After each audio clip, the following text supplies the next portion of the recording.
കണ്ണൂർ അതാ കണ്ണൂരിൽ നിന്ന് ബൈക്ക് ഓടിച്ചും കൊണ്ടുപോകുന്നതാ. ഇതാണ് കണ്ണൂർ. പ്ലാറ്റ്ഫോമിൽ നിന്ന് വണ്ടി ഓടിച്ചിട്ട് പോകും. എന്താ ചെയ്യും? ലക്ഷങ്ങൾ വാങ്ങിയിട്ട് ഊറ്റിക്കൊണ്ടുപോകും. ലക്ഷങ്ങൾക്ക് സാധനം വാങ്ങിയിട്ട് ഊറ്റിക്കൊണ്ടുപോകും. എന്താ ചെയ്യും? പ്ലീസ് വെൽക്കം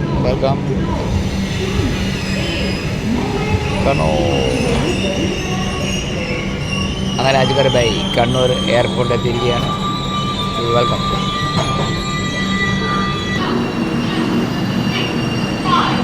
അങ്ങനെ കണ്ണൂർ എയർപോർട്ടിൻ്റെ മേൽക്കൂര. അടുത്ത വിമാനം പോവുകയാണ്.